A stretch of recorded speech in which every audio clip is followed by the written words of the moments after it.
तो बेटा हम जो बात कर रहे थे बेटा, हम नंबर सिस्टम के बारे में बात कर रहे थे और हमारी बात जो चल रही थी वो नंबर्स की बात चल रही थी, ठीक है। लास्ट टाइम हमने बात करी थी बेटा ऑड नंबर और इवन नंबर के बारे में बात करी। तो आज हम उसके उसके आगे बात करने वाले हैं, यानी prime number and composite number के बारे में हम बात करेंगे। तो जब भी हम प्राइम नंबर और कंपोजिट नंबर के बारे में बात करेंगे तो प्राइम नंबर और कंपोजिट नंबर जो है बेटा वो नेचुरल नंबर में बिलोंग करते हैं, यानी जो भी प्राइम नंबर होंगे और जो भी कंपोजिट नंबर होंगे हम नेचुरल नंबर में बात करेंगे, यानी प्राइम नंबर और कंपोजिट नंबर कभी भी नेगेटिव नहीं हो सकते। तो सबसे पहले मैं बात करता हूं बेटा प्राइम नंबर की, फिर उसके बाद मैं बात करूंगा कंपोजिट नंबर के बारे में बात करूंगा।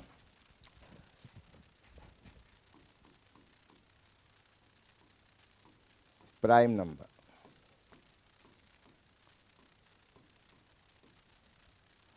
अब हमें सबसे पहले पता होना चाहिए कि प्राइम नंबर क्या होते हैं। तो मुझे बात समझ में आ गई कि प्राइम नंबर और कंपोजिट नंबर जो होते हैं बेटा वो हमेशा पॉजिटिव होने वाले हैं। प्राइम नंबर और कंपोजिट नंबर कभी निगेटिव नहीं हो सकते बेटा।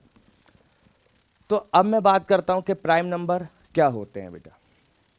अब प्राइम नंबर वो नंबर्स होते हैं बेटा जो जिसके दो फैक्टर होते हैं, जिन नंबर्स के, यानी जो भी नेचुरल नंबर जिसके खाली दो ही फैक्टर होंगे, ऐसे नंबर को हम क्या कहेंगे बेटा, प्राइम नंबर कहेंगे। और वो फैक्टर जो होते हैं बेटा वो एक 1 होगा और एक नंबर इटसेल्फ होगा। तो prime number are those number which have only two factor. Prime number बेटा ऐसे नंबर होते हैं जिसके खाली दो ही फैक्टर होते हैं, और वो फैक्टर होते हैं, एक फैक्टर होता है 1 और एक फैक्टर होता है नंबर इटसेल्फ। तो इसको लिखते हैं बेटा,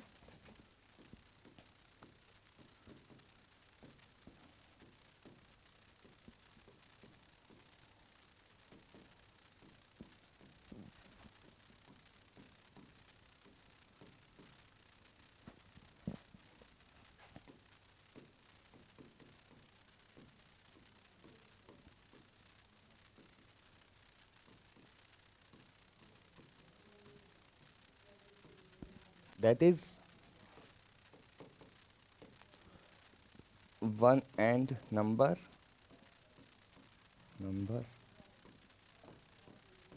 इटसेल्फ। तो द प्राइम नंबर बेटा वो नंबर होते हैं जिसके खाली दो ही फैक्टर होते हैं, एक 1 होता है और एक नंबर इटसेल्फ होता है। तो ऐसे नंबर्स को हम क्या कहते हैं बेटा, प्राइम नंबर कहेंगे। क्या कहेंगे बेटा, प्राइम नंबर कहेंगे। जैसे मैं एग्जाम्पल के बारे में बात करता हूँ, जैसे 2 है, जैसे 3 है, जैसे 5 है, 7 है, 11 है, 13 है, एंड सो ऑन। ये सारे नंबर जो कहलाते हैं बेटा वो क्या कहलाएंगे, प्राइम नंबर कहलाएंगे। क्योंकि मैं 2 को देखूँ तो इसके दो ही फैक्टर होंगे, एक 1 होगा और एक खुद होगा 2 होगा। 3 के भी 1 एंड 3 होगा, 5 के 1 एंड 5 होगा, 7 के 1 एंड 7 होगा, 11 के 1 एंड 11 होगा। इन सारे नंबर्स के बेटा दो ही फैक्टर हैं, तो ये नंबर जो कहलाएंगे बेटा वो प्राइम नंबर कहलाएंगे। क्या कहलाएंगे बेटा, प्राइम नंबर कहलाएंगे। इसके बाद हम बात करते हैं बेटा कंपोजिट नंबर के बारे में बात करते हैं। कंपोजिट नंबर के बारे में बात करते हैं, कंपोजिट नंबर। अब कंपोजिट नंबर क्या होते हैं बेटा, जिसके दो से ज़्यादा फैक्टर होते हैं, जिसके दो से ज़्यादा फैक्टर होते हैं उसको हम कंपोजिट नंबर कहते हैं। अब दो से ज़्यादा फैक्टर मतलब 3 हो सकते हैं, 4 हो सकते हैं, 5 हो सकते हैं, 6 हो सकते हैं, 7 हो सकते हैं, यानी जिन नंबर्स के दो से ज़्यादा फैक्टर होंगे ऐसे नंबर को बेटा हम कंपोजिट नंबर कहेंगे। क्या कहेंगे बेटा, कंपोजिट नंबर कहेंगे। तो composite number are those number, composite number are those number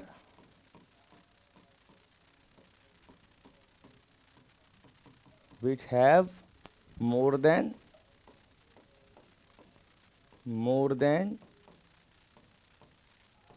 to factor. जिसके दो से ज़्यादा फैक्टर होते हैं उन नंबर को हम कंपोजिट नंबर कहते हैं। जिसके खाली दो फैक्टर होंगे वो प्राइम नंबर, जिसके दो से ज़्यादा फैक्टर होंगे बेटा वो कंपोजिट नंबर कहलाएगा। जैसे मैं इसमें एग्जाम्पल के बारे में बात करूँ,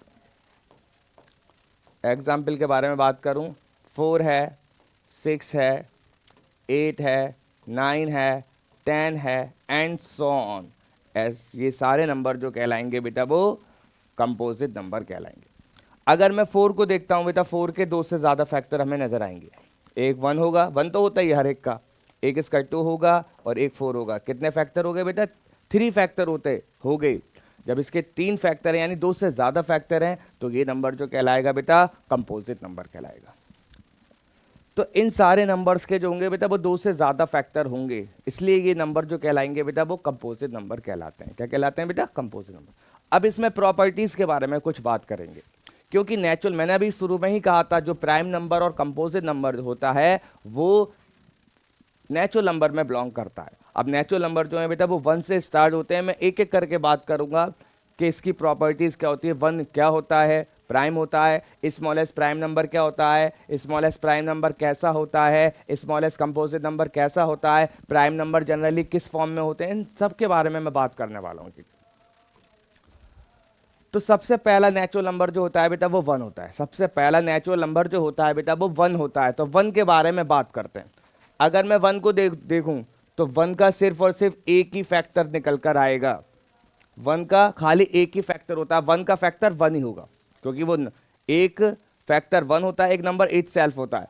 तो इसका फैक्टर सिर्फ और सिर्फ एक ही निकल कर आएगा। इस बुनियाद पर मैं ये कह सकता हूं 1 जो होता है ना प्राइम होता है ना कंपोजिट होता है, क्योंकि प्राइम नंबर के लिए 2 फैक्टर होने चाहिए और कंपोजिट नंबर के लिए 2 से ज़्यादा फैक्टर होने चाहिए। ना इसके 2 फैक्टर हैं ना 2 से ज़्यादा हैं। ये दोनों कैटेगरी में नहीं जाता है, ना प्राइम नंबर की कैटेगरी में जाता है ना कि कंपोजिट नंबर की कैटेगरी में जाता है। तो इसलिए मैं ये कह सकता हूँ 1 जो होता है ना, इसकी ना प्राइम होता है ना कंपोजिट होता है। तो लिखते हैं, एक पॉइंट लिखते हैं। पहला point, first point, 1 is neither prime nor composite number। जो 1 होता है ना बेटा, ना प्राइम होता है ना कंपोजिट नंबर होता है। 1 is neither prime nor composite. 1 जो होता है ना प्राइम होता है ना कंपोजिट होता है। अब इसके बाद जो आता है 2, अब मैं जानता हूं 2 जो होता है एक प्राइम नंबर होता है और वो स्मॉलेस्ट प्राइम नंबर होगा और वो एक इकलौता ऐसा प्राइम नंबर होगा जो इवन प्राइम नंबर होगा। यानी 2 जो है ना बेटा वो प्राइम नंबर भी है और इवन भी है। इसलिए मैं ये कह सकता हूं कि 2 is a only even prime number, कि 2 जो होता है खाली इकलौता ऐसा प्राइम नंबर है जो इवन है। इसके अलावा सारे प्राइम नंबर जो होते हैं बेटा ऑड होते हैं। ओके, सेकंड बात करते हैं। तो 2 is the smallest prime number. 2 जो होता है वो एक स्मॉलेस्ट प्राइम नंबर होता है and it is also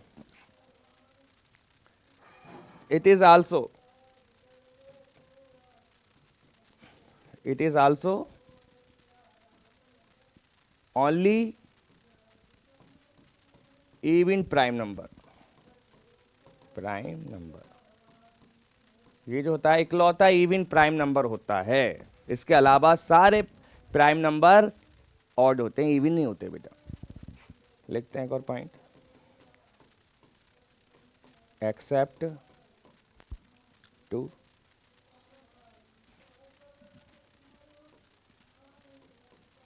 all the prime number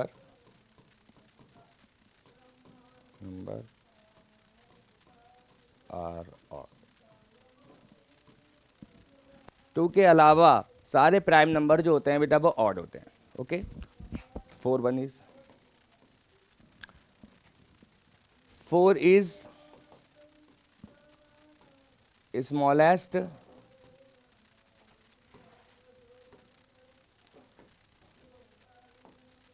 smallest composite number।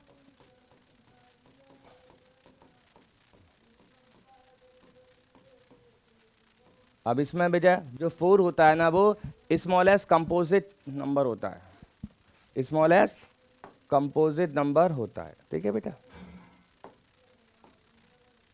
Smallest composite number होता है। और जो कंपोजिट नंबर होते हैं, कंपोजिट नंबर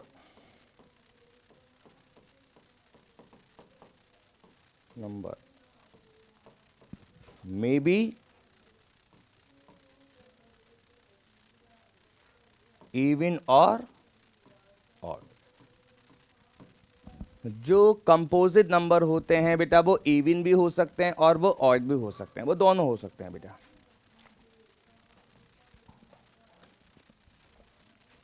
अब कितने कंपोजिट नंबर होते हैं और कितने प्राइम नंबर होते हैं, वो इनफाइनाइट मैनी कंपोजिट नंबर होते हैं और प्राइम नंबर होते हैं, ये सब आपको पता होगा, थोड़ा बेसिक इंपॉर्टेंट पॉइंट मैंने लिखवा दिया।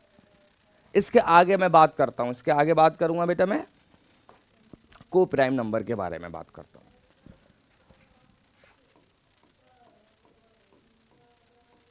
को प्राइम नंबर के बारे में मैं बात करता हूं।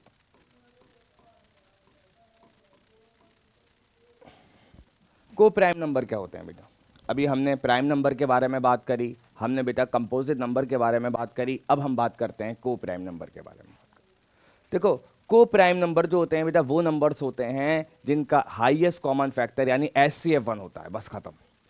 जिन नंबर का अगर HCF 1 हो जाएगा और वो नंबर क्या कहलाएंगे बेटा? को प्राइम नंबर कहलाएंगे। HCF of numbers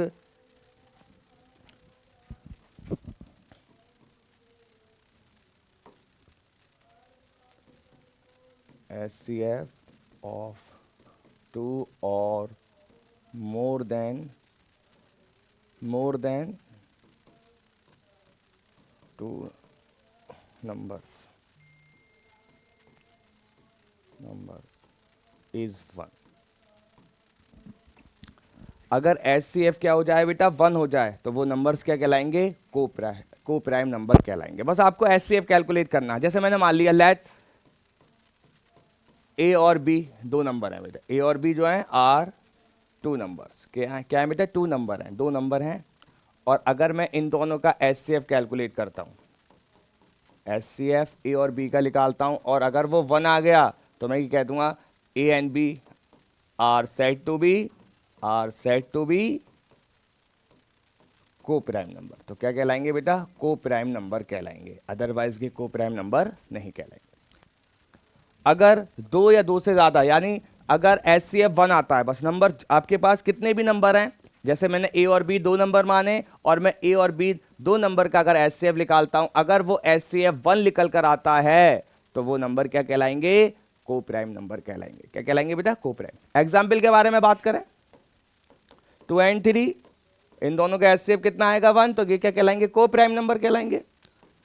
6 and 7 and ETC, ये सारे नंबर क्या कहलाएंगे? को प्राइम नंबर कहलाएंगे। बस HCF 1 होना चाहिए, HCF 1 होना चाहिए, तो वो नंबर क्या कहलाएंगे बेटा? को प्राइम नंबर कहलाएंगे। इट इज आल्सो कॉल्ड, यानी को प्राइम नंबर और क्या कहलाता है? It is also called relative prime number. Relative prime number कहलाएंगे। तो coprime number is also called relative prime number. तो को प्राइम नंबर को हम रिलेटिव प्राइम नंबर भी कहते हैं या रिलेटिवली प्राइम नंबर भी कहते हैं। ओके बेटा, तो ये को प्राइम नंबर के बारे में हमने बात करी। इसके बाद हम बात करते हैं बेटा ट्विंस प्राइम नंबर के बारे में बात करते हैं। किसके बारे में बात करेंगे? ट्विंस प्राइम नंबर के बारे में बात करते हैं।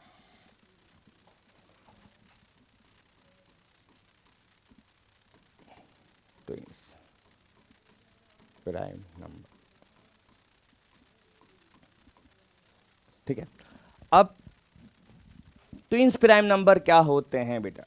जैसे हमने को प्राइम नंबर के बारे में बात करी थी। अब देखो 2 एंड 3 मैंने दोनों प्राइम नंबर लिए, 6 एंड 7 एक प्राइम नंबर है, एक कंपोजिट नंबर है। तो यहां से मेरे बात समझ में आ रही है कि को प्राइम नंबर हैं तो उसमें जरूरी नहीं है कि दोनों प्राइम नंबर होने चाहिए। अब वो एक प्राइम नंबर और एक कंपोजिट नंबर भी हो सकता है, दोनों कंपोजिट नंबर भी हो सकते हैं, दोनों प्राइम नंबर भी हो सकते हैं। बस आपको क्या चेक करना है? HCF 1 होना चाहिए, चाहे वो प्राइम नंबर हो, चाहे वो कंपोजिट नंबर हो, चाहे प्राइम एंड कंपोजिट नंबर का कॉम्बिनेशन हो, बस आपको HCF चेक करना है। अगर HCF 1 आता है तो वो नंबर क्या कहलाएंगे बेटा? को प्राइम नंबर कहलाएंगे। और ट्विंस प्राइम नंबर के लिए शर्त है कि दोनों प्राइम नंबर होने चाहिए, दोनों प्राइम नंबर होने चाहिए। ट्विंस का मतलब भी सुना होगा कि दो बच्चे जो एक माँ के होते हैं, तो सबसे पहले आपको ये पता होना चाहिए ट्विंस प्राइम नंबर, पहले दोनों ट्विंस ही होने, प्राइम ही होने चाहिए, पहले दोनों प्राइम ही होने चाहिए और फिर उन दोनों का डिफरेंस 2 होना चाहिए। तो ऐसे नंबर को हम क्या कहेंगे बेटा, ट्विंस प्राइम नंबर कहेंगे। अब ये नहीं है कि एक प्राइम नंबर एक कंपोजिट नंबर है, फिर वो ट्विंस प्राइम नंबर नहीं हो सकते। एक तो एक प्राइम हो गया, एक कंपोजिट हो गया, तो मतलब 2 माह के बच्चे हो गए, 1 माह के ही होने चाहिए, नहीं प्राइम नंबर के ही होने चाहिए, दोनों प्राइम ही होने चाहिए, दोनों प्राइम ही होने चाहिए। तो twins prime number means, twins prime number means the difference, the difference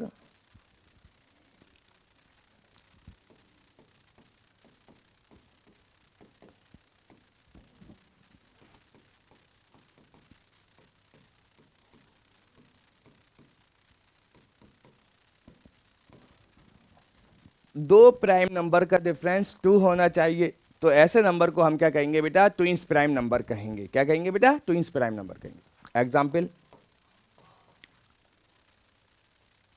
3 and 5, दोनों प्राइम नंबर हैं बेटा, बिल्कुल है। 3 and 5 दोनों प्राइम नंबर हैं, बिल्कुल हैं। इन दोनों नंबर का डिफरेंस निकालोगे तो 2 आएगा, 5 में से 3 गया तो 2 बचेगा, तो ये क्या कहलाएंगे, ट्विंस प्राइम नंबर कहलाएगा। ठीक है, जैसे इसके अलावा 5 and 7, इसके अलावा 11 and 13 and so on and so on, ऐसे बहुत सारे 86 के अलावा बहुत सारे नंबर हो जाएंगे जो ट्विंस प्राइम नंबर कहलाएंगे। अब मैं इसको दूसरी लैंग्वेज में भी डिफाइन कर सकता हूं, इसको मैं दूसरी लैंग्वेज में भी डिफाइन कर सकता हूं। जैसे मेरे पास एक एग्जांपल है 3,5, ये दोनों ट्विंस प्राइम नंबर हैं, बिल्कुल हैं ट्विंस प्राइम नंबर। ठीक है, दोनों प्राइम नंबर है और इन दोनों का डिफरेंस कितना है, 2 है, तो ये दोनों क्या कहलाएंगे, ट्विंस प्राइम नंबर कहलाएंगे, बिल्कुल कहलाएंगे। अब मैं इसको दूसरी लैंग्वेज में मैं इस तरह से भी डिफाइन कर सकता हूं कि अगर दो आपके पास ट्विंस प्राइम नंबर हैं तो एक नंबर जो होगा वो दूसरे से 2 कम होगा और एक नंबर जो होगा वो दूसरे से 2 ज्यादा होगा। तो ऐसे भी तो डिफाइन कर सकते हैं, 1 number is more than other by 2 और 1 number is less than other by 2। तो हम ऐसे भी डिफाइन कर सकते हैं, एक नंबर जो होगा अगर वो ट्विंस प्राइम नंबर हैं, तो जब ट्विंस प्राइम नंबर है तो दोनों प्राइम नंबर होंगे, तो एक प्राइम नंबर दूसरे प्राइम नंबर से 2 ज्यादा होगा और एक प्राइम नंबर दूसरे प्राइम नंबर से 2 कम होगा। तो इस तरह से भी हम डिफाइन कर सकते हैं, इस तरह से भी हम डिफाइन कर सकते हैं। तो लिखते हैं 1 prime number is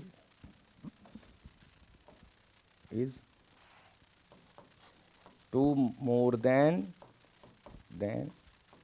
other by, okay, 1 prime number is 2 more than other by 2, 2 more than, 1 prime number is 2 more than other, बस other लिख लो।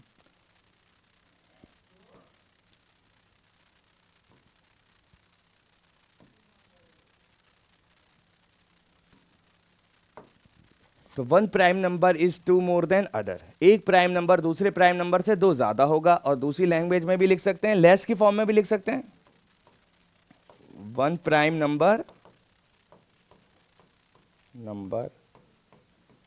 Is 2 less than other prime number. Other prime number या other, अब आपको मालूम है दोनों prime number होंगे तो अदर लिख लो, अदर प्राइम नंबर भी लिख सकते हो चाहो। ठीक है, तो इस तरह से मैं और डिफाइन कर सकता हूं। इसमें एक क्वेश्चन बन सकता है, इसके कंपटीशन में एक क्वेश्चन बन सकता है, which of the following correct for twins prime number, which of the following is correct for twins prime number. A option, the difference of 2 prime number is 2, okay. B option, 1 prime number is greater than other by 2, 1 prime number. C, 1 prime number less than other by 2। D, all of this. तो answer is all of this हो जाएगा इसका। तो इस तरह से question यहां पर बन सकता है। ठीक है, चलो इसके आगे बात करने वाले हैं थोड़ी सी। अभी अभी हमने को prime number and twins prime number के बारे में बात की। जैसे मैंने एक एग्जाम्पल के तौर पर 6 एंड इसके अलावा दूसरा नंबर ले लेते हैं। चलो मैंने ले लिया 7 and 9, ओके बेटा, और मैंने एक एग्जाम्पल और ले ली बेटा 5 and 7। ओके, ठीक है। अब इन दोनों का डिफरेंस भी 2 है और इन दोनों का डिफरेंस भी 2 है।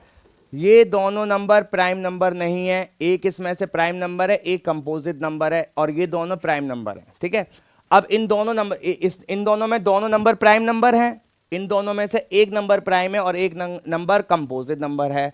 तो अगर ये दोनों नंबर प्राइम है और इन दोनों का डिफरेंस भी 2 है, तो ये दोनों जो कहलाएंगे वो ट्विंस प्राइम नंबर भी कहलाएंगे, ट्विंस प्राइम नंबर कहलाएंगे।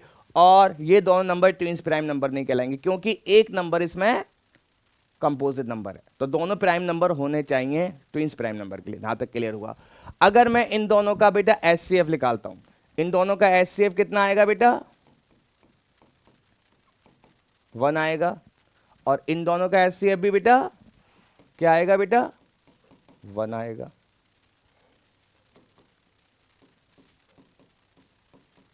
वन आएगा। ठीक है, यहां तक मेरी बात समझ में आती है?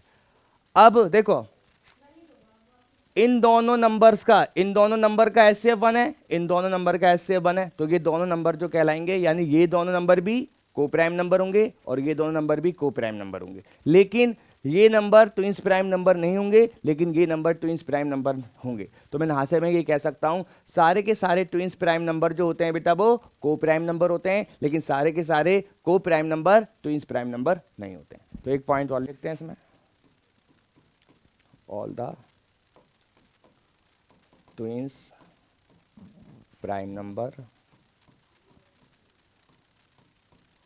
all the twins prime number are co-prime number,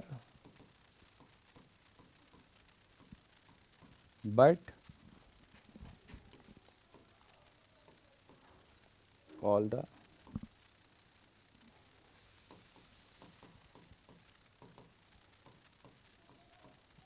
number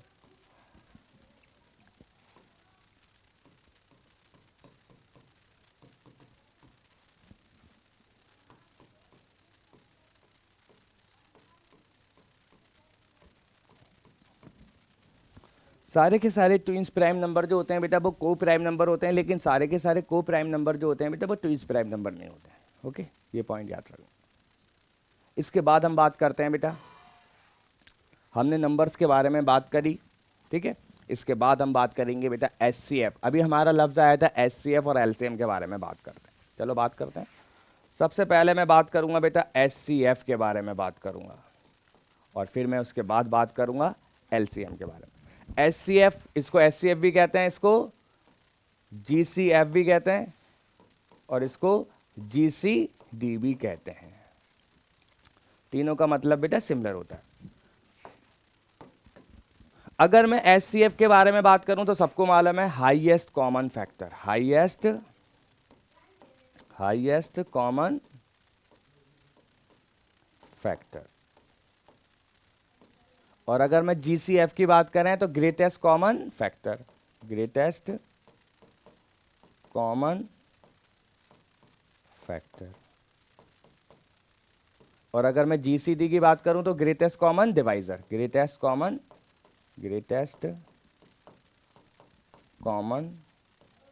divisor.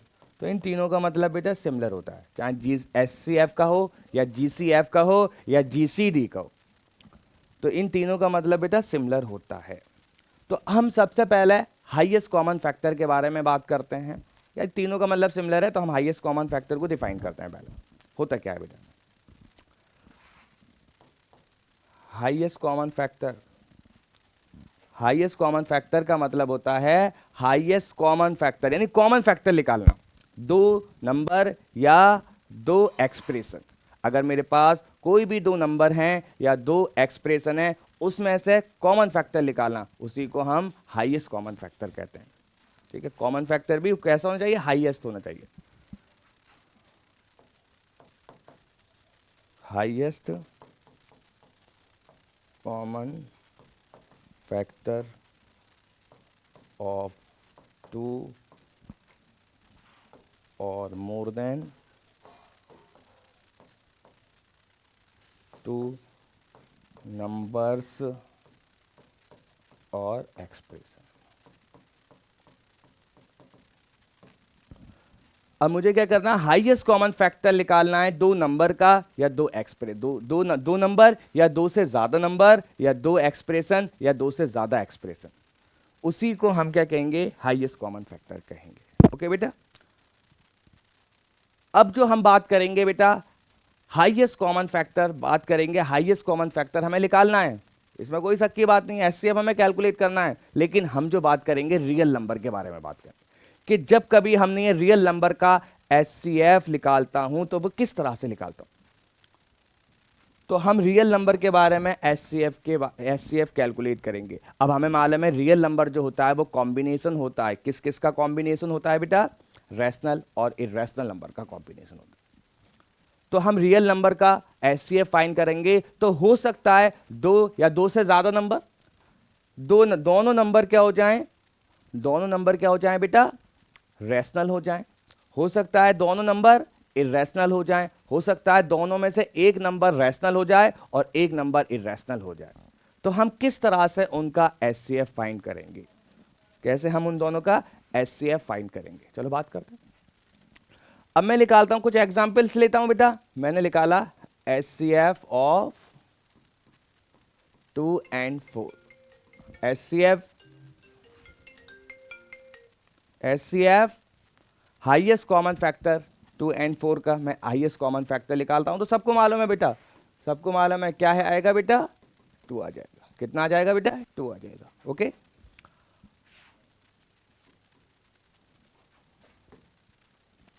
अब मैं निकालता हूं हाईएस्ट कॉमन फैक्टर 2 and 3, तो बच्चा फौरन बताएगा 1। अब मैं निकालता हूं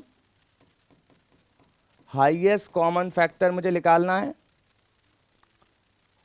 2 and पाई, तो बच्चा बताएगा फौरन 1। हाँ, हमें निकालना है highest common factor pi and 2 pi square is equal to कितना आएगा, बच्चा बताएगा बेटा पाई। अब हमें हाईएस्ट कॉमन फैक्टर निकालना है, किसका निकालना है, 4 पाई एंड 3 पाई, तो बच्चा बताएगा फिर अगेन पाई। ओके, तो इस तरह से मैं हाईएस्ट कॉमन फैक्टर बेटा निकाल सकता हूं, लेकिन अभी ये फाइनल आंसर नहीं है बेटा। हो सकता है इसमें से जो मैंने एचसीएफ यानी हाईएस्ट कॉमन फैक्टर निकाला है वो गलत हो जाए, और इनमें से जो मैंने हाईएस्ट कॉमन फैक्टर निकाला है वो सही भी हो जाए।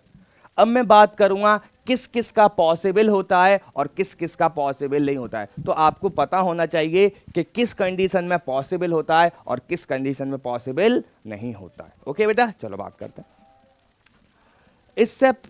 इसको समझने के लिए कि किस किस का पॉसिबल होता है और किस का पॉसिबल नहीं होता है, तो उसके लिए आपको सम इंपॉर्टेंट पॉइंट आपको पता होना चाहिए। सम इंपॉर्टेंट पॉइंट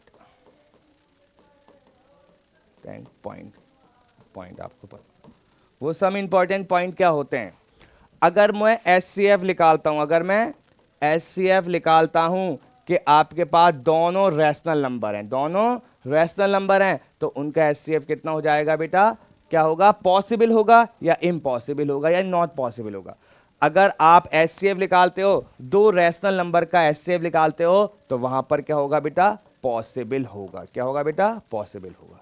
ओके, अगर आप एचसीएफ निकालते हो, अगर आप एचसीएफ निकालते हो एक रैशनल नंबर का और एक इर्रेशनल नंबर का एचसीएफ निकालते हो, तो इस कंडीशन में क्या होगा, नॉट पॉसिबल, पॉसिबल नहीं होगा बेटा, कोई पॉसिबल का सवाल ही नहीं है कि पॉसिबल होगा। ओके बेटा, कि अगर दोनों रैशनल नंबर हैं तो पॉसिबल, अगर दोनों रैशनल नंबर में से अगर एक इर्रेशनल नंबर हो गया तो वहां पर तो पॉसिबल ही नहीं होने वाला है, पॉसिबल ही नहीं होगा, बिल्कुल पॉसिबल नहीं होने वाला। अगर मैं एचसीएफ निकालता हूं, दो इर्रेशनल नंबर का एचसीएफ निकालता हूं, तो यहां पर पॉसिबल होगा, लेकिन एक कंडीशन होती है उसके लिए, पॉसिबल ओनली सेम प्रजाति, सामान्य प्रजाति होना चाहिए, सेम स्पीसीज होनी चाहिए, सेम स्पीसीज होनी चाहिए, सामान्य प्रजाति होना चाहिए, जब भी पॉसिबल होगा, अदरवाइज पॉसिबल नहीं होगा। यानी ये केस जो हो जाता है ना बेटा, लास्ट वाला केस जो हो जाता है, ये आदिवासी केस हो जाता है। आदिवासी कि अगर एक कबीला है तो एक कबीले वाला अपने कबीले में ही शादी करता है, वो दूसरे के कबीले में शादी कभी नहीं करता है। इसके लिए हर एक, जैसे पाई है, एक 2 पाई स्क्वायर है, तो पाई और पाई स्क्वायर भी इसके अलग कबीला है, कि इसका कबीला नहीं है। तो जब भी दो इर्रेशनल नंबर होंगे तो एक कबीले वाला अपने कबीले में ही शादी करना पसंद करता है, यानी कबीले सेम होने चाहिए। अगर वो सेम पे जाती है तो वहां पर पॉसिबल होगा और अदरवाइज पॉसिबल नहीं होने वाला। अभी मैं इसको मैथमेटिकल भी प्रूव करूंगा, मैथमेटिकल भी मैं बताऊंगा मैथमेटिकल क्या होता है, लेकिन पहले जनरल समझते हैं। अब सबसे पहला एग्जाम्पल देखते हैं। सबसे पहले एग्जाम्पल में 2 and 4, अब इनके नीचे कुछ नहीं है तो 1 होगा, नहीं होगा बेटा, इनके नीचे कुछ नहीं है तो 1 होगा। तो इन दोनों कंडीशन में दोनों रैशनल नंबर हैं, जब दोनों रैशनल नंबर हैं तो फिर यहां पर पॉसिबल है, यहां पर क्या होगा बेटा, पॉसिबल है, बिल्कुल पॉसिबल है। और पॉसिबल कितना होगा, 2 होगा। एचसीएफ ऑफ 2 and 4 2 आएगा, और क्या है, ये पॉसिबल है। अगर मैं 2 and 3 का एचसीएफ निकालता हूं तो 1 आएगा, ये दोनों नंबर रैशनल नंबर है तो पॉसिबल है। क्या है बेटा, ये भी पॉसिबल होगा। यहां पर एक रैशनल नंबर और पाई जो है बेटा इर्रेशनल नंबर, में पहले बता चुका हूं। HCF of rational and irrational, ये पॉसिबल नहीं होने वाला, ये नॉट पॉसिबल। क्या होगा बेटा, नॉट पॉसिबल, पॉसिबल नहीं होगा, यानी इसका मैं निकाल ही नहीं सकता, 1 नहीं होने वाला, 1 नहीं होने वाला। ठीक है, यहां पर पाई 2 पाई स्क्वायर दोनों इर्रेशनल नंबर हैं, दोनों इर्रेशनल नंबर है तो आदिवासी वाला केस होगा, आदिवासी वाला केस हो गया। अगर दोनों ही इर्रेशनल नंबर हैं, ये कबीला पाई वाला है और ये कबीला पाई स्क्वायर वाला है, यानी दोनों कबीले अलग हैं, तो इसमें भी पॉसिबल नहीं है, तो क्या होगा, नॉट पॉसिबल। क्या होने वाला है, नॉट पॉसिबल होने वाला। अब इसमें दोनों इर्रेशनल नंबर हैं लेकिन दोनों के कबीले पाई पाई हैं, तो यहां पर पॉसिबल होगा। क्या होगा बेटा, पॉसिबल हो जाएगा, यहां पर पॉसिबल होगा। तो इस तरह से मैं देखकर पहचान सकता हूं कि किस केस में पॉसिबल होगा और किस केस में पॉसिबल नहीं होगा। तो अगर दोनों रैशनल नंबर हैं तो पॉसिबल होगा, अगर एक दोनों में से अगर एक इर्रेशनल नंबर होगा तो उस केस में तो पॉसिबल ही नहीं होगा।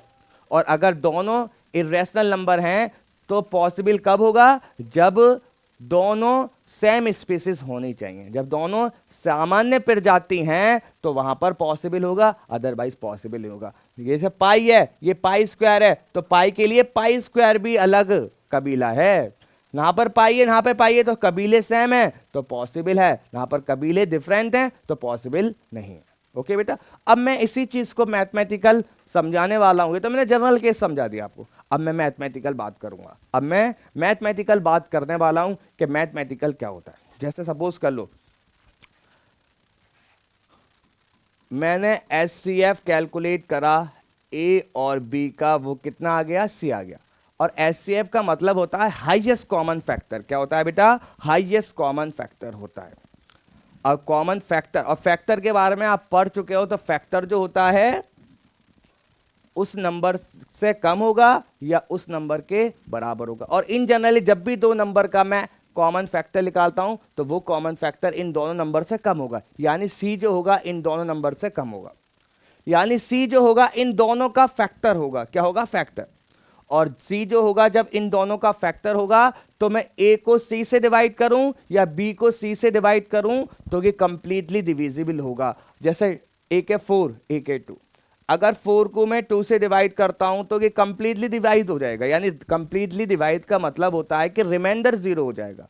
जब रिमाइंडर 0 हो जाएगा, और दूसरी लैंग्वेज में मैं ये भी कह सकता हूं जब रिमाइंडर 0 होगा तो कोसेंट जो होगा बेटा उसका एक इंटीजर निकल कर आएगा। क्या निकल कर आएगा, इंटीजर निकल कर आएगा। अगर 4 जो है 2 से डिविजिबल है तो 2 जो कहलाएगा इसका फैक्टर होगा। और डिविजिबल भी कैसा होना चाहिए बेटा, कंप्लीटली डिविजिबल होना चाहिए। और कंप्लीटली डिविजिबल के लिए जो उसका कोसेंट होता है वो इंटीजर्स होता है। क्या होता है बेटा, इंटीजर्स होता है। चलो बात करते हैं। मैंने क्या करा बेटा, एचसीएफ निकाला, ए और बी का एचसीएफ निकाला, सी आया। अब मैं क्या करने वाला हूं, क्योंकि इन दोनों नंबर का एचसीएफ सी है तो सी जो होगा इन दोनों का फैक्टर होगा। अगर मैं ए को सी से डिवाइड करूं और मैं बी को सी से डिवाइड करूं, ओके बेटा, मैं ए को सी से डिवाइड करूं और बी को सी से डिवाइड करूं, और अगर ये इंटीजर्स आएगा, अगर ये इंटीजर्स आएगा तो मैं ये कह दूंगा पॉसिबल होगा, अगर इंटीजर नहीं आएगा तो वो पॉसिबल नहीं होगा। तो मैंने क्या करा, एचसीएफ निकाला, ए और बी का एचसीएफ निकाला, तो सी आ गया, यानी highest common factor of A and B are C, then A divided by C और B divided by C are integer, then possible, otherwise then possible otherwise not possible. क्या होगा बेटा, नॉट पॉसिबल। अगर मैं एचसीएफ निकालता हूं, ए और B का सी आता है, अगर ए अपॉन सी और बी अपॉन सी अगर इंटीजर निकल कर आएगा तो पॉसिबल होगा, अगर इंटीजर नहीं आएगा तो पॉसिबल नहीं होगा। ओके, चलो अब मैं इन्हीं एग्जाम्पल्स को क्या करता हूं, प्रूफ करता हूं। पहले एग्जाम्पल के बारे में बात करता हूं। फर्स्ट एग्जाम्पल मैंने निकाला था, एचसीएफ निकाला था 2 and 4 का एचसीएफ निकाला था मैंने, कितना आया था, 2 आया था। अब मैं क्या करूंगा, 2 को 2 से डिवाइड कर दूं, इस 2 को इससे डिवाइड करूं, और 4 को 2 से डिवाइड करता हूं, कितना आएगा यहां पर बेटा 1, और यहां पर कितना आएगा 2। 1 and 2 आर इंटीजर्स, बिल्कुल इंटीजर्स हैं। जब 1 and 2 आर इंटीजर हैं तो मैं ये कह दूंगा यस पॉसिबल होगा। क्या होगा बेटा, पॉसिबल होगा। ओके बेटा, अब ऐसे ही 2 and 3 का एचसीएफ बनाया, तो अगर 2 को 1 से डिवाइड करूंगा तो 2 आएगा, 3 को 1 से डिवाइड करूंगा तो 3 आएगा, दोनों इंटीजर आ गया। जब दोनों इंटीजर आ गया तो इस केस में भी पॉसिबल होगा, इस केस में भी पॉसिबल होगा। अब मैं बात करता हूं तीसरी एग्जांपल के बारे में बात करता हूं। मैंने एचसीएफ निकाला था, किसका, क्या निकाला था,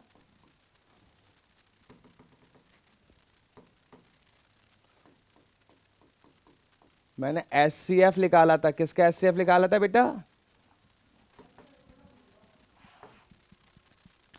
2 and पाई का, 2 and पाई का, 2 and पाई का मैंने एचसीएफ निकाला, कितना आया था बेटा, 1 माना था हमने, 1 आएगा, हमने मान लिया 1 आया, मान लिया हमने, अभी हमें नहीं मालूम 1 होगा भी, पॉसिबल भी है, इसका नहीं है पॉसिबल, हम मैथमेटिकल इसको प्रूव करने जा रहे हैं।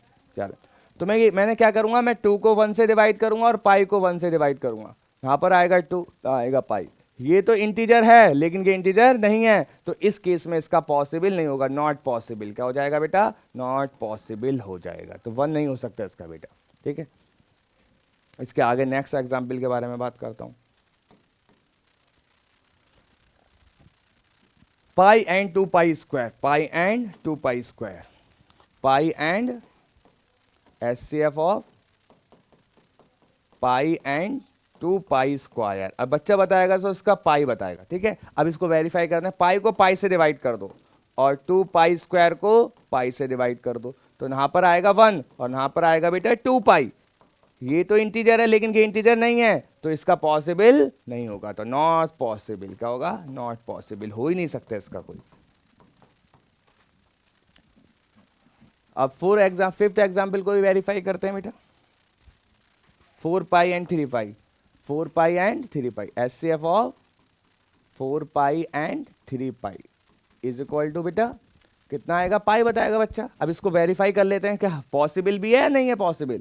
4 पाई को पाई से डिवाइड कर दो और 3 पाई को पाई से डिवाइड कर दो, कितना हो गया 4,3, 4 and 3, 4 and 3 दोनों क्या है, आर इंटीजर्स, क्या है बेटा, इंटीजर्स हैं, तो मैं ये कह दूंगा यस पॉसिबल, यस पॉसिबल, बिल्कुल पॉसिबल होगा,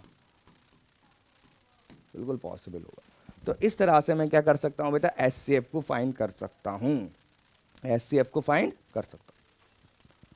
अब मुझे पता चल गई किस केस में पॉसिबल है और किस केस में पॉसिबल ही नहीं है। अब मैं देख के भी पहचान सकता हूं, मैं डायरेक्ट भी बताया था, अगर दोनों रैशनल नंबर हैं तो पॉसिबल होगा, और दोनों में से अगर एक इर्रेशनल नंबर है पॉसिबल ही नहीं होगा, और दोनों में से दोनों इर्रेशनल नंबर हैं लेकिन सेम स्पीसीज है, सेम प्रजाति हैं, तो पॉसिबल होगा, अदरवाइज पॉसिबल नहीं होगा। और मैथमेटिकल भी मैंने बात करी कि अगर एचसीएफ ए और बी का सी आता है तो ए को सी से डिवाइड करूंगा, बी को सी से डिवाइड करूंगा, दोनों से मुझे इंटीजर वैल्यू मिलती है, तो yes possible, otherwise not possible. Okay बेटा, इसके आगे बात करते हैं।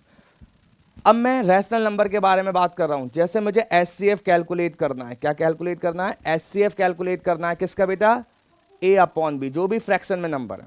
अगर फ्रैक्शन में नंबर नहीं है यानी कोई इंटीजर है तो इंटीजर मतलब वो भी फ्रैक्शन ही होते हैं, all the integer are fraction, बस डिनोमिनेटर 1 हो जाता है और डिनोमिनेटर 1 का मैं एलसीएम निकालूंगा और एचसीएफ निकालूं, वो हमेशा 1 ही आने वाला है। क्या आने वाला है बेटा? 1 ही आने वाला है। तो मैंने एचसीएफ कैलकुलेट करना है ए upon B, C upon D और ई अपॉन एफ का एचसीएफ कैलकुलेट करना है। जब भी मुझे फ्रैक्शन वाले नंबर्स का एचसीएफ कैलकुलेट करना होगा तो न्यूमरेटर नंबर का न्यूमरेटर का मैं एचसीएफ निकालूंगा और डिनोमिनेटर का बेटा मैं एलसीएम निकालूंगा। तो इसका फाइनल आंसर होगा बेटा HCF of A C E upon LCM B D F. तो इस तरह से मैं एचसीएफ निकाल सकता हूं कि जब भी मेरे पास फ्रैक्शन में नंबर हैं, जब भी मेरे पास फ्रैक्शन में नंबर नजर आएंगे A upon B, C upon D, E upon F, और इन नंबर्स का मुझे क्या निकालना है बेटा?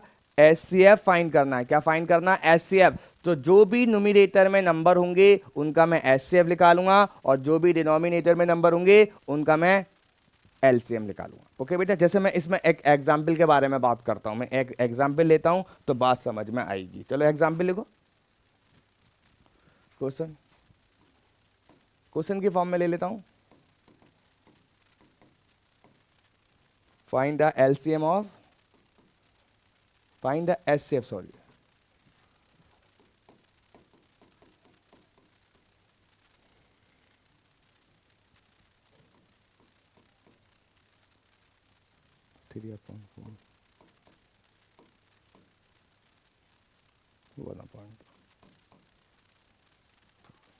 कैलकुलेट करो बेटा। सिंपल है, कुछ भी नहीं है। हम जानते हैं कि जब भी फ्रैक्शन वाले नंबर का एचसीएफ कैलकुलेट करता हूं तो न्यूमरेटर का एचसीएफ निकालता हूं और डिनोमिनेटर का एलसीएम निकालता हूं। तो चलो कैलकुलेट करते हैं। HCF of 5 3 1 upon LCM of 8 4 2। Okay बेटा, चलो एचसीएफ कितना आएगा इसका? तो 1 आएगा, मुझे तो 1 आएगा। 5 और 3 का एचसीएफ, 5 3 1 का एचसीएफ 1 आएगा और इनका एलसीएम कितना आएगा बेटा? 8 आ जाएगा। तो 1 अपॉन 8 इसका आंसर हो जाएगा। एलसीएम निकालना आता भी होगा, 8 4 2 इस तरह से निकालते हैं बेटा, बचपन में सीखा था हमने। मल्टीप्लाई कर दो, आंसर ही सही, तो ये क्या हो जाएगा? आंसर हो जाएगा, फाइनल आंसर। तो इस तरह से मैं इजीली निकाल सकता हूं बेटा, इस तरह से मैं इजीली निकाल सकता हूं कि जो भी नंबर फ्रैक्शन में है उनका एचसीएफ को कैलकुलेट कर। अब आप बच्चा कहेगा सर इसको भी वेरीफाई करके दिखा दो। कंपटीशन में कोई वेरीफाई करने के लिए नहीं आएगा, लेकिन हम तो सीखना है ना, हमें तो हर चीज सीखनी है बेटा। तीनों रैशनल नंबर हैं तो पॉसिबल तो होगा, और पॉसिबल के लिए भी मैथमेटिकल हमने बात करी थी कि अगर मैं इन सारे नंबर को इससे डिवाइड करता हूं तो क्या आना चाहिए बेटा? क्या आना चाहिए? इंटीजर्स आना चाहिए। तो आप इसको इससे डिवाइड करो, इसको इससे डिवाइड करो, इसको इसके डिवाइड करो और कैलकुलेट करके देखो, आपका इंटीजर ही मिलेगा। चलो करके देखते हैं, वेरीफाई करते हैं।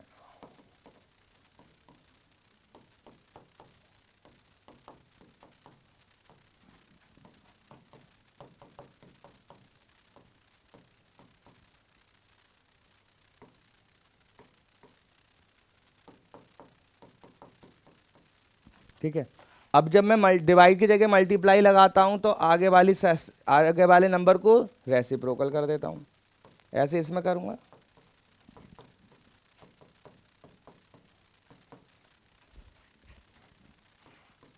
फाइव आएगा बेटा, इधर 6 आएगा बेटा, इधर 4 आएगा। तो आगे बेटा इंटीजर्स आगे नहीं, आगे ये सारे इंटीजर्स हैं नहीं है। जबकि सारे इंटीजर्स हैं बेटा तो यस पॉसिबल होगा। क्या होगा बेटा? पॉसिबल होने वाला, पॉसिबल। और पॉसिबल तो है ही बेटा, जब रैशनल नंबर होंगे तो उनका तो पॉसिबल होता ही है, उनका तो पॉसिबल होता ही। तो इस तरह से बेटा मैं एचसीएफ को कैलकुलेट कर सकता हूँ। इस तरह से मैं फ्रैक्शन में जो भी नंबर होंगे उनका मैं एचसीएफ कैलकुलेट कर सकता हूँ। अब मैं बात करने वाला हूँ बेटा एलसीएम के बारे में बात करने वाला हूँ। अब मैं एलसीएम के बारे में बात करने वाला हूँ। एलसीएम लोवेस्ट कॉमन मल्टीपल होता है या लीस्ट कॉमन मल्टीपल भी कहते हैं। लोवेस्ट कॉमन मल्टीपल कहते हैं या लीस्ट कॉमन मल्टीपल कहते हैं। तो इन दोनों का मतलब बेटा सिमिलर होता है, इन दोनों का मतलब सिमिलर होता है। लोवेस्ट कॉमन मल्टीपल या लीस्ट कॉमन मल्टीपल, दोनों का मतलब सिमिलर होता है। तो लिखते हैं लोवेस्ट कॉमन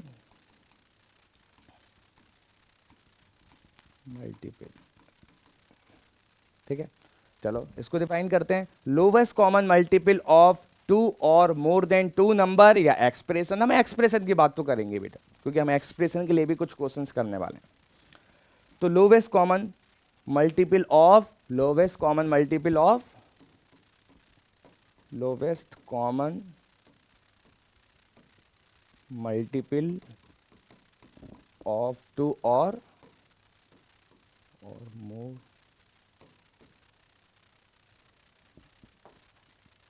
नंबर्स और एक्सप्रेशन, दो या दो से ज़्यादा नंबर और एक्सप्रेशन, उसमें से हमें क्या निकालना होता है? लोवेस्ट कॉमन मल्टीपल निकालना पड़ता है, लोवेस्ट कॉमन मल्टीपल निकालना पड़ता है। ठीक है, जैसे एग्जाम्पल लेता हूं मैं तो बात समझ में आएगी। एग्जाम्पल, एलसीएम निकालना है बेटा मुझे, एलसीएम ऑफ 2 and 4 का एलसीएम निकालना है, तो कितना आएगा बेटा? 4। देखो उल्टा हो रहा है, लोवेस्ट की बात कर रहा है लेकिन आ रहा है बड़ा आंसर। ठीक है, कोई दिक्कत नहीं है उससे। LCM of 2 and 3 is 6। LCM of pi and 2 is equal to 2 pi. LCM of pi, LCM of √2 and √3 is √6। अब इसमें से भी हमें चेक करना है कि किस किस का पॉसिबल है और किस किस का पॉसिबल नहीं है, क्योंकि हर एक रियल नंबर का पॉसिबल नहीं होता है, एलसीएम पॉसिबल नहीं होता है, जैसे एचसीएफ पॉसिबल नहीं होता। बिल्कुल सिमिलर कंडीशन होती है इसमें भी बेटा। तो इसमें इंपॉर्टेंट पॉइंट के बारे में बात करते हैं, सम इंपॉर्टेंट पॉइंट के बारे में बात करते हैं पहले। ठीक है, सम इंपॉर्टेंट पॉइंट, कुछ इंपॉर्टेंट पॉइंट होते हैं, जैसे कुछ इंपॉर्टेंट पॉइंट हमने लिखे थे बेटा एचसीएफ में लिखे थे, उसी तरह से बेटा एलसीएम में भी होते हैं। जैसे एलसीएम निकालना है मुझे, LCM of 2 rational number, 2 rational number का मुझे एलसीएम निकालना है, तो मैं क्या कह दूंगा? पॉसिबल होगा, बिल्कुल पॉसिबल होगा। और अगर मुझे एलसीएम निकालना है, एक रैशनल नंबर है और एक इर्रेशनल नंबर है, तो उस केस में नॉट पॉसिबल, पॉसिबल ही नहीं होगा। और अगर मुझे एलसीएम कैलकुलेट करना है 2 इर्रेशनल नंबर का, तो अभी बताया था पॉसिबल होगा। कब पॉसिबल होगा? पॉसिबल ओनली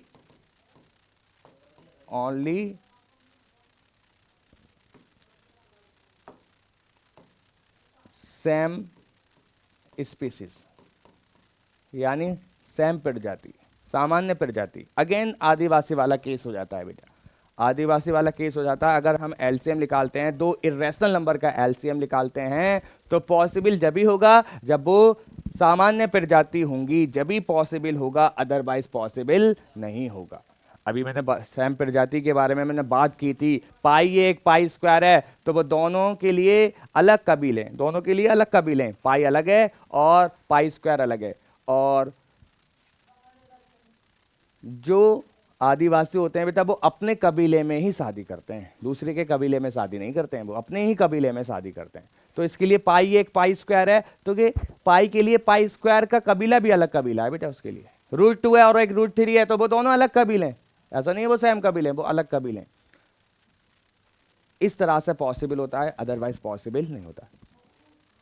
अब मैं इस चीज को मैं मैथमेटिकल भी बताने वाला हूं। अभी तो मैंने लिख दिया कि इसका ये होगा, इसका ये होगा, अभी मुझे ये नहीं मालूम है किस किस के केस में पॉसिबल है और किस के केस में पॉसिबल नहीं है। अभी मैं बात करने वाला हूं, जैसे ये दोनों रैशनल नंबर हैं, सपोज कर लो ये दोनों रैशनल नंबर है, तो ये तो पॉसिबल है, ये पॉसिबल होगा, ये पॉसिबल है।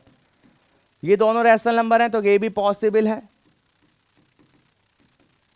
एक रैशनल एक इर्रेशनल है, तो नॉट पॉसिबल, ये तो पॉसिबल ही नहीं होगा, ये तो पॉसिबल ही नहीं है, नॉट पॉसिबल। ठीक है, और ये भी दोनों इर्रेशनल नंबर है, दोनों इर्रेशनल नंबर हैं, लेकिन प्रजाति अलग है, ये √2 की प्रजाति है और ये √3 की प्रजाति है, तो जब प्रजाति अलग है तो ये भी पॉसिबल नहीं है, नॉट पॉसिबल, नॉट पॉसिबल। आई आई अगर ये भी √2 होता, एक ये 2 के साथ √2 ही होता ये भी, तो सब सामान्य प्रजाति होती। जब सामान्य प्रजाति होती तो मैं क्या निकाल सकता हूं, एलसीएम को कैलकुलेट कर सकता हूं। इसमें भी मैथमेटिकल में बात करने वाला हूं, मैं भी मैथमेटिकल बात करूंगा। मैंने मान लिया कि मैंने एलसीएम निकाला, ए और बी दो नंबर का एलसीएम निकाला, तो वो कितना निकल कर आया बेटा, एलसीएम निकल कर आया सी निकल कर आया, क्योंकि यहाँ पर मल्टीपल है, मल्टीपल जो है इन दोनों नंबर के से ज्यादा ही होता है, मल्टीपल हमेशा नंबर से ज्यादा होता है। तो अब मैं क्या करने वाला हूं, जैसे सपोज कर लो मैंने लिख दिया 2 × 3 = 6 लिख दिया, ये 2 और 3 का मल्टीपल 6 है, तो ये 2 और 3 इसके क्या कहलाएंगे, फैक्टर्स कहलाएंगे। क्या कहलाएंगे बेटा, फैक्टर्स कहलाएंगे। ओके बेटा, ये फैक्टर्स कहलाएंगे। अब मैंने ए और बी का एचसीएफ एलसीएम निकाला, तो सी आ गया, तो मैं अब क्या करूंगा, सी को ए से डिवाइड करूंगा और सी को बी से डिवाइड करूंगा। अगर आर इंटीजर्स आते हैं, अगर इंटीजर्स आते हैं then possible, otherwise then possible, तो पॉसिबल होंगे, then possible, otherwise otherwise not possible, possible नहीं होंगे, अदरवाइज पॉसिबल नहीं होने वाले। ये चीज याद रखना कि अगर मैं एलसीएम निकालता हूं, ए और बी का एलसीएम मैंने निकाला तो वो आया सी, और मैंने क्या करा, सी को ए से डिवाइड करा और सी को बी से डिवाइड करा, और सी को ए और बी से डिवाइड करने के बाद अगर इंटीजर्स आएगा तो पॉसिबल होगा, उसके अलावा पॉसिबल नहीं होने वाला, उसके अलावा पॉसिबल नहीं होने वाला। अगर इंटीजर नहीं आता है, इंटीजर के अलावा कोई नंबर आ गया तो पॉसिबल नहीं होने वाला बेटा, तो पॉसिबल नहीं होगा। जैसे मैं जो मैंने एग्जाम्पल ली उसको वेरीफाई करते हैं। चलो, ये एग्जाम्पल थी, फर्स्ट एग्जाम्पल मैंने एलसीएम निकाला था 2 और 4 का, 4 निकाला था बेटा। अब मैं इस 4 को किससे डिवाइड करूंगा, 4 को 2 से डिवाइड करूंगा और 4 को 4 से डिवाइड करता हूं। इधर आएगा 2, इधर आएगा 1, ये दोनों क्या है, इंटीजर हैं, आर इंटीजर्स, इंटीजर हैं, बिल्कुल इंटीजर हैं, तो पॉसिबल होगा, पॉसिबल पॉसिबल। सेकंड मैंने एलसीएम निकाला, 2 और 3 का एलसीएम निकाला, 6 आ गया, तो मैंने 6 को 2 से डिवाइड करा और 6 को 3 से डिवाइड करा, कितना आएगा 3, 2, ये आर इंटीजर क्या है बेटा, इंटीजर्स हैं, तो पॉसिबल है, क्या है बेटा, पॉसिबल है। फिर थर्ड क्वेश्चन, मैंने पाई एंड 2 पाई का एलसीएम निकाला, पाई एंड 2 का एलसीएम निकाला, कितना आया बेटा, 2 पाई मैंने लिखा था, ठीक है।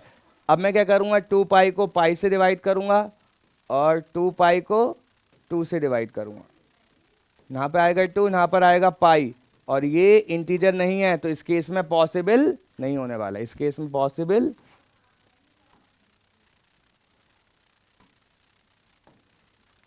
ये तो बेटा इंटीजर नजर आ रहा है लेकिन ये इंटीजर नहीं है तो इस केस में पॉसिबल नहीं होगा, तो नॉट पॉसिबल, क्या होगा, नॉट पॉसिबल होने वाला। तो इस तरह से हम मैथमेटिकल पहचान सकते हैं कि किसका पॉसिबल है और किसका पॉसिबल नहीं है। ओके बेटा, चलो आगे बात करते हैं।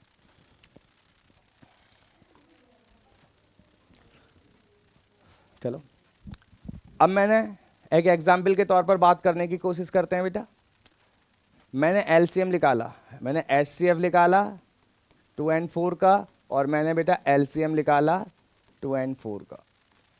एचसीएफ आया था 2 और एलसीएम आया बेटा 4। ओके बेटा, अब इन दोनों नंबर में 2 और 4 का एचसीएफ आया 2, एलसीएम आया 4, तो मुझे यहाँ से नजर आ रहा है बेटा जो एलसीएम जो होता है ना वो एचसीएफ से ज्यादा होता है, और जो एचसीएफ जो होता है बेटा वो एलसीएम से कम होता है। ठीक है, तो एक पॉइंट लिखते हैं यहाँ पर, एक पॉइंट के बारे में बात करेंगे, लिखेंगे भी उसको बेटा, और दूसरा पॉइंट भी समझते हैं पहले।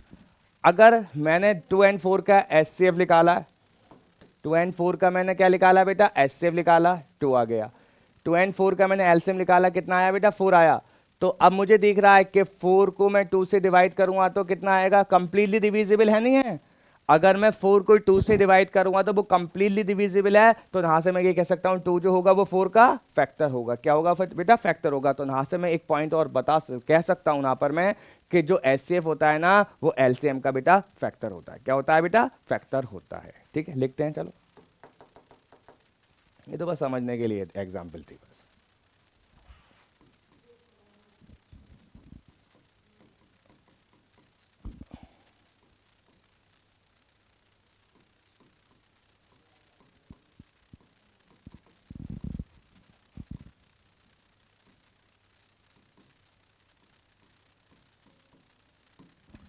एचसीएफ ऑफ नंबर्स, जो नंबर्स का जो एचसीएफ होता है वो एलसीएम से हमेशा लेस होता है, कम होता है।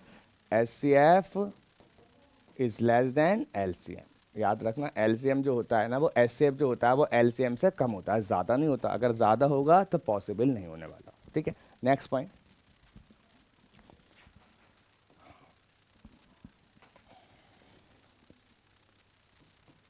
HCF is a factor of LCM. जो एचसीएफ होता है ना बेटा वो एलसीएम का फैक्टर होता है। HCF is a factor of LCM. HCF जो होगा वो एलसीएम का बेटा फैक्टर होने वाला है। ओके, आगे बात करते हैं। अब मैंने मान लिया मेरे पास दो नंबर हैं। लेट मेरे पास दो नंबर हैं, कोई भी दो नंबर है, ए और बी दो नंबर है। A and B are two numbers. कोई भी दो नंबर्स हैं बेटा, नंबर्स हैं। अगर मैं ए और बी का, मैंने मान लिया ए और बी का एचसीएफ कितना है बेटा? HCF of A and B is C मान लिया, और एचसीएफ एलसीएम ऑफ ए और B is equal to D. अब इसमें एक रिलेशन होता है, LCM into HCF, HCF into LCM, LCM into HCF will be equal to product of the number. HCF क्या है? सी। एलसीएम क्या है? D is equal to A into B. तो ये चीज याद रखना बेटा, product of LCM into HCF will be equal to product of the number. Product of the number, तो ये रिलेशन होता है। अगर कोई भी मेरे पास दो नंबर हैं और उन दो नंबर का बेटा एचसीएफ कितना है? एचसीएफ है बेटा सी और एलसीएम है बेटा डी, तो LCM into HCF will be equal to product of the number के बराबर होता है। एग्जाम्पल के बारे में बात करते हैं बेटा।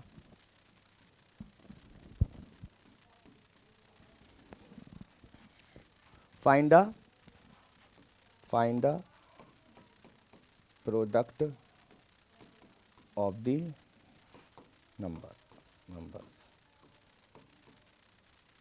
whose HCF is equal to, उनका HCF कितना है बेटा?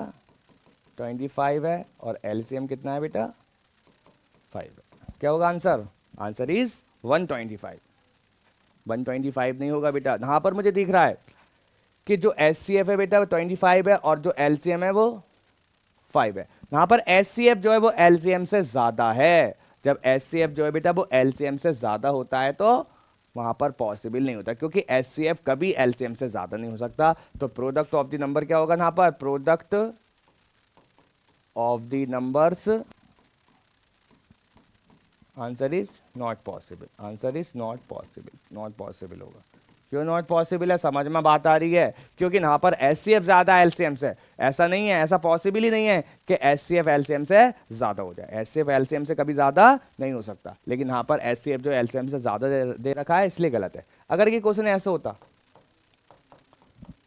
एचसीएफ इज इक्वल टू 5 और LCM will be equal to 25, अब आंसर हो जाता है। यहाँ पर एचसीएफ कम है एलसीएम से, तो यहाँ पर पॉसिबल है। तो product of the number is product of the number 125। Answer is 125। अब 125 इसका आंसर होता बेटा। चलो आगे बात करते हैं। अब मुझे बेटा एलसीएम निकालना है। जो भी फ्रैक्शन में उन नंबर्स का मुझे एलसीएम निकालना है। एलसीएम निकालना है। सपोज कर लो a upon B, C upon D और ई अपॉन एफ। तो अब इसमें उल्टा कर देंगे, जो एचसीएफ का इसमें उल्टा कर देंगे। एचसीएफ निकालते थे तो ऊपर न्यूमरेटर का एचसीएफ निकालते थे और डिनोमिनेटर का एलसीएम निकालते थे। अब हमें एलसीएम निकालना है तो न्यूमरेटर का हम एलसीएम निकालेंगे और डिनोमिनेटर का हम HCF कैलकुलेट करेंगे। इस तरह से मैं फाइंड कर सकता हूँ बेटा, ठीक है। चलो अब हम बेटा HCF और LCM बेटा हम प्राइम फैक्टराइजेशन से भी निकाल सकते हैं। प्राइम फैक्टराइजेशन का मतलब है कि अब हम क्या करेंगे कि हमारे पास कोई भी दो नंबर है, उनका बेटा मैं प्राइम फैक्टर करूंगा, और प्राइम फैक्टर करने के बाद उसको एक्सपोनेंट की फॉर्म में लिखूंगा, और सेम बेस वाले नंबर को सेम बेस से मैं कंपेयर करूंगा।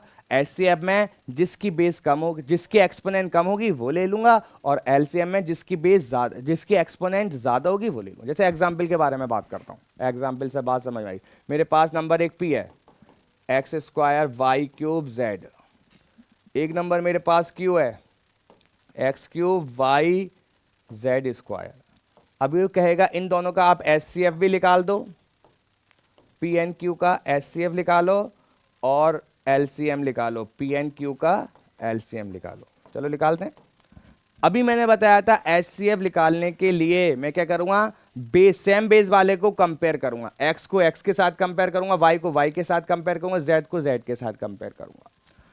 अब x यहां पर x² है, यहां पर x³ है, तो HCF के लिए कम एक्सपोनेंट वाला लेते हैं। एक्सपोनेंट 2 कम है या 3 कम है? 2 कम है, तो x² आएगा, यहां पर बेटा y आएगा, और यहां पर बेटा z आएगा। और LCM के लिए क्या करते हैं, ज्यादा एक्सपोनेंट वाला लेते हैं, ज्यादा एक्सपोनेंट वाला लेते हैं। इसमें x³ आ जाएगा, और y³ आएगा, और z² आएगा। तो इस तरह से मैं LCM और HCF निकाल सकता हूं। x² x³ 2 कम है, 3 ज्यादा है। HCF में कम एक्सपोनेंट वाला, और LCM में ज्यादा एक्सपोनेंट वाला लेते हैं। इस तरह से मैं वैल्यूज को ले लेता हूं, इजी हो जाता है, कोई दिक्कत की बात नहीं, आसानी के साथ हम कर सकते हैं बेटा।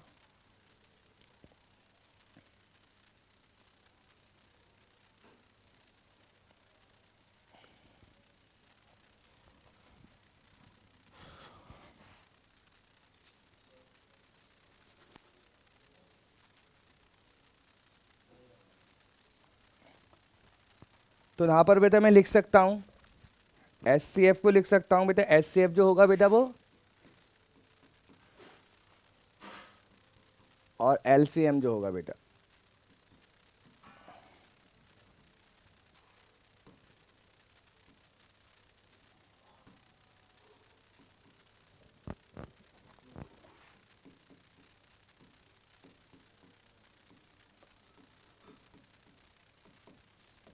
Product of the smallest power of each common prime factor in the number, each common prime factor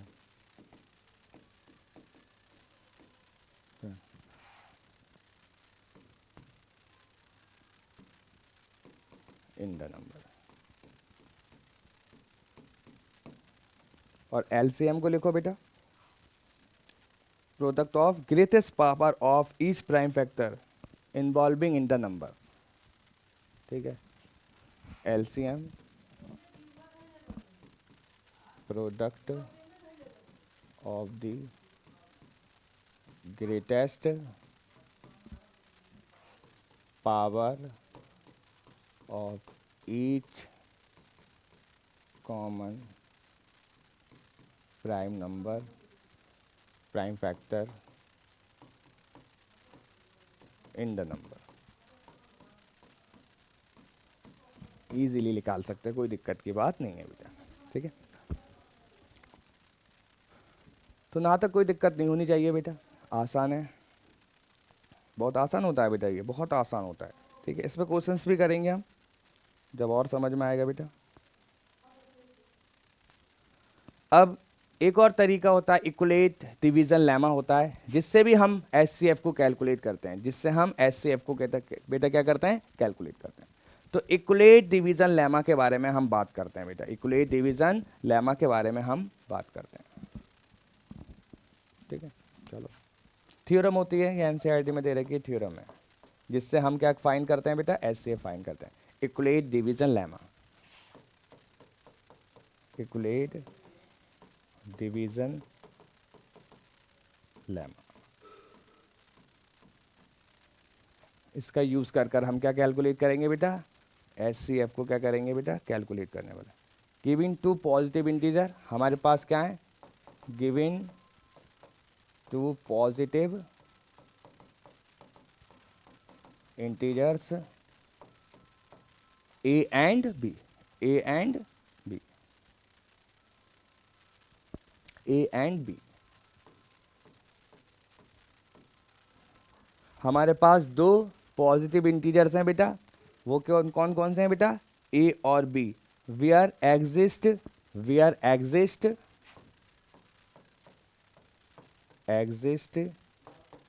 unique, where exist unique integers Q and R, unique integers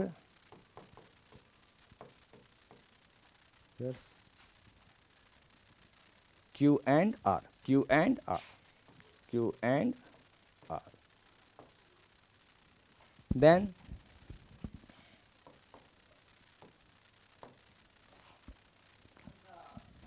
A will be equal to BQ plus of R, where R is greater than equal to 0 but less than B, बस less than B। तो बचपन में भी हमने ये पढ़ा होगा बेटा, बचपन में भी पढ़ा था कि अगर ए को मैं बी से डिवाइड करता हूं, जिसको मैं जिस ए को डिवाइड करता हूं बी से, तो ए जो कहलाएगा डिविडेंड कहलाएगा कि डिवाइजर कहलाएगा। तो इस तरह से एक रिलेशन पढ़ा था, dividend is equals to divisor into quotient plus of remainder. तो वही रिलेशन है बेटा। इसने ये कहा कि अगर हमारे पास कोई भी ए और बी दो नंबर हैं, दो पॉजिटिव इंटीजर हैं बेटा, अगर मैं इन दोनों नंबर को मैं डिवाइड करता हूं तो मुझे ए की दो यूनिक यानी एक क्यू मिलेगा और एक आर मिलेगा, यूनिक मिलेंगे। तो इसमें एक रिलेशन होता है, A will be equal to B Q plus R, B Q plus R, और जो आर की वैल्यू होती है वो जीरो होती है या जीरो से ज्यादा होती है, लेकिन हमेशा डिवाइजर से कम होती है, हमेशा डिवाइजर से कम होती है। अब हम इससे बेटा एचसीएफ किस तरह से निकालेंगे, इससे हम एचसीएफ निकालते हैं। और किस तरह से निकालते हैं बेटा, हम नहीं है ए को बी से डिवाइड करते रहेंगे, डिवाइड करते रहेंगे, डिवाइड करते रहेंगे, और जब तक डिवाइड करेंगे जब तक मुझे रिमाइंडर ना मिल जाए। और डिवाइड इस वे में करते हैं कि जो रिमाइंडर बचता है वो डिवाइजर बन जाता है, और जो पहले डिवाइजर था वो डिविडेंड बन जाएगा। इस तरह से हम नहीं है डिवाइड करते रहेंगे, और एक वक्त में हमें रिमाइंडर जीरो मिलेगा, और जो जहां पर हमें रिमाइंडर जीरो मिलेगा वहां का डिवाइजर आंसर हो जाएगा, वहां का डिवाइजर क्या होगा, एचसीएफ हो जाएगा। जैसे मैं एक एग्जांपल लेता हूं तो बात समझ में आएगी बेटा, एक एग्जांपल से बात समझ में आ जाएगी। एक एग्जांपल लिखो बेटा, एग्जांपल से ले लेते हैं, find HCF, find HCF.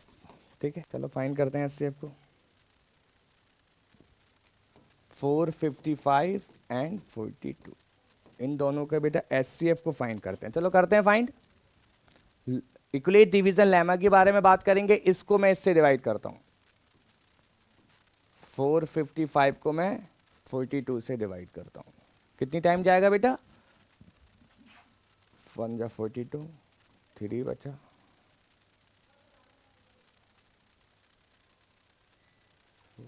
10 time चली आएगा। डायरेक्ट 10 टाइम कर देता हूं मैं, ठीक है, मुझे 10 टाइम नजर आ रहा है, 35 बचेगा, 10 टाइम चला जाएगा बेटा। ठीक है, उसके बाद अब इसमें 35 जो बचा बेटा वो रिमाइंडर बचा, और 42 जो है बेटा इसमें क्या है, वो डिवाइजर है। अब जो पहले डिवाइजर था अब वो क्या बन जाएगा बेटा, डिविडेंड बन जाएगा, और ये जो रिमाइंडर है वो डिवाइजर बन जाएगा। फिर कितनी टाइम जाएगा बेटा, 1 टाइम चला जाएगा, कितना बचेगा 7, अगेन वही चीज, फिर कितनी टाइम जाएगा बेटा, 5 टाइम। अब देखो रिमाइंडर 0 आ गया, जो 7 है वो क्या हो जाएगा बेटा, एचसीएफ हो जाएगा। तो HCF will be equal to 7। तो इस तरह से मैं कैलकुलेट कर सकता हूँ, इस तरह से मैं कैलकुलेट कर सकता हूँ। बहुत आसान से क्वेश्चन बनते हैं बेटा, इजीली हम कर सकते हैं बेटा। इसमें आंसर क्या हो जाएगा बेटा, 7। तो इस तरह से बेटा मैं एलसीएम और एचसीएफ को कैलकुलेट कर सकता हूँ।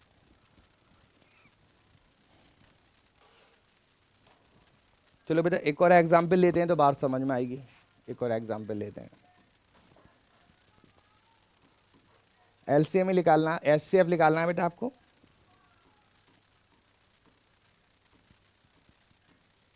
कैलकुलेट करो बेटा।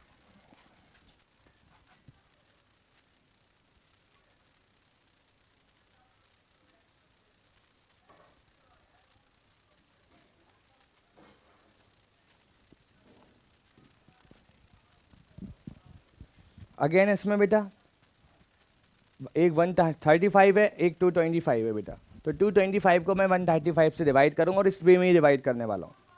रिमाइंडर बिकम डिवाइजर और डिवाइजर बिकम डिविडेंड। इस तरह से चेंज करता रहूंगा। कब तक चेंज करता रहूंगा? जब तक रिमाइंडर 0 ना मिल जाए। चलो करते हैं बेटा। 225 135 कितनी टाइम जाएगा बेटा? 1 टाइम चला जाएगा, 1 टाइम चला जाएगा। 135 0 9। ओके बेटा।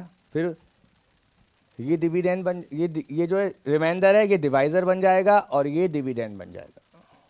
कितनी टाइम जाएगा बेटा? 1 टाइम। 45 आएगा बेटा। फिर 90 2 टाइम जाएगा। Remainder 0, HCF will be equal to 45। इसके आगे बात करते हैं, एक लास्ट थ्योरम के बारे में बात करते हैं। उसके बाद इसको एचसीएफ और एलसीएम को क्वेश्चंस करेंगे बेटा नेक्स्ट टाइम पे, जब भी क्वेश्चंस करने वाले हैं। ठीक है, चलो लिखते हैं थ्योरम। थ्योरम लिखते हैं, एक थ्योरम और लिखते हैं। ये थ्योरम डायरेक्ट कभी कभी पूछी जाती है, क्योंकि ये प्रूफ में हम ज़्यादा यूज़ करते हैं, रेगुलर में ज़्यादा यूज़ करा जाता है बेटा। लेट पी बी आ प्राइम नंबर। पी जो है एक बेटा प्राइम नंबर है। पी जो है एक प्राइम नंबर है। इफ अगर P divides A square then P also divide A. बस खत्म। अगर p जो है एक प्राइम नंबर है, p जो है एक प्राइम नंबर है, अगर p जो है ए स्क्वायर से डिवाइड होता है तो p a से भी डिवाइड हो जाएगा। आल्सो डिवाइड ए।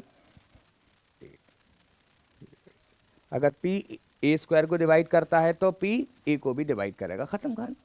इतना सिंपल था ये, बस याद रखना ये थ्योरम होती क्या है। अब हम क्वेश्चंस के बारे में बात करेंगे। ठीक है, चलो यहाँ तक, नेक्स्ट बात करेंगे क्वेश्चंस के बारे में। ठीक है, ओके।